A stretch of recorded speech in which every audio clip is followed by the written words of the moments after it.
L'ambassadrice du Niger. Venez écouter cette vidéo-là. C'est en cela qu'on entend un garçon parler. Voilà.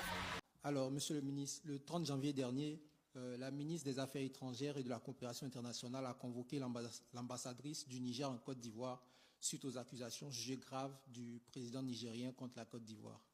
Madame le ministre d'État, ministre des Affaires étrangères, a effectivement reçu Madame l'ambassadeur du Niger pour lui exprimer une vive protestation. Un courrier de protestation a été également adressé. À ce jour, nous sommes en attente donc de la réponse à ce courrier. Oui, vous avez raison que ce n'est pas des accusations nouvelles de la part de l'AES. À ce jour, nous attendons les preuves de toutes les autres accusations.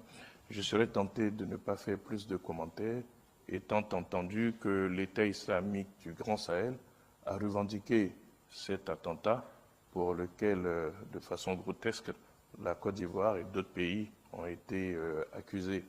Pourquoi cette réaction? Elle est très simple. Jusqu'à ce jour, ces pays de l'AES qui accusaient la Côte d'Ivoire n'ont jamais mêlé le nom du chef de l'État à leurs accusations fantaisistes. Nous refusons, de quelque façon que ce soit, que l'image de celui qui incarne notre pays soit brocadée. Tant que c'est une accusation globale du pays, nous avons estimé qu'il n'y avait pas de réponse à donner, étant entendu que le pays n'avait, rien à se reprocher, et que ceux qui portaient ces accusations n'ont jamais fourni aucune preuve. Mais ici, pour ceux en tout cas qui ont entendu ces accusations, le nom du chef de l'État a été mêlé à cela, ce que nous, Ivoiriens, respectueux de notre président, nous refusons. D'où cette réaction, parce que l'acte d'accusation a été différent. Pour la suite, nous attendons la réaction.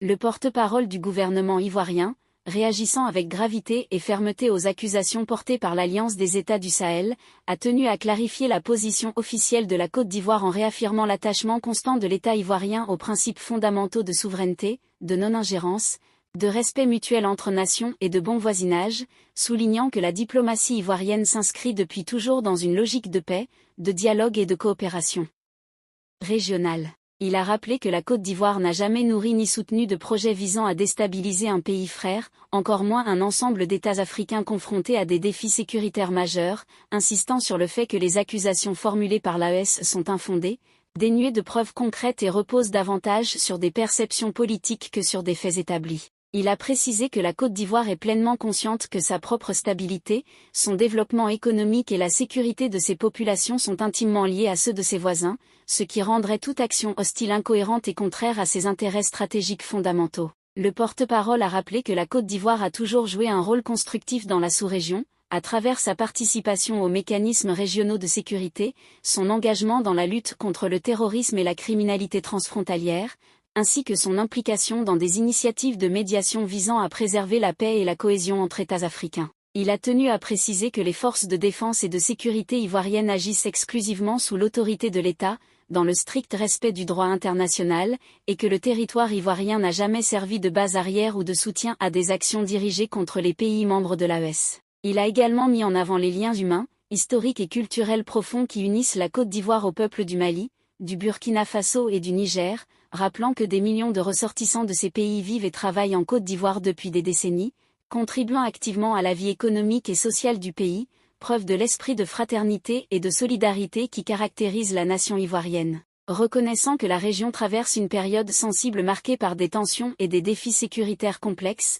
le porte-parole a estimé que cette situation appelle davantage à la coopération et au dialogue qu'à des accusations publiques, réaffirmant le respect de la Côte d'Ivoire pour la souveraineté des États membres de l'AES tout en exigeant le même respect pour ses propres institutions. Il a dénoncé des discours accusatoires susceptibles de détourner l'attention des priorités régionales, notamment la protection des populations civiles, la lutte contre le terrorisme et le développement économique. Enfin, Il a rappelé la vision du président Alassane Ouattara en faveur d'une Afrique de l'Ouest unie et solidaire, lancé un appel à la retenue dans les prises de parole publiques et réaffirmé la disponibilité de la Côte d'Ivoire à engager un dialogue franc et constructif avec les États membres de l'AES afin de rétablir la confiance et de renforcer la coopération régionale dans l'intérêt des peuples africains.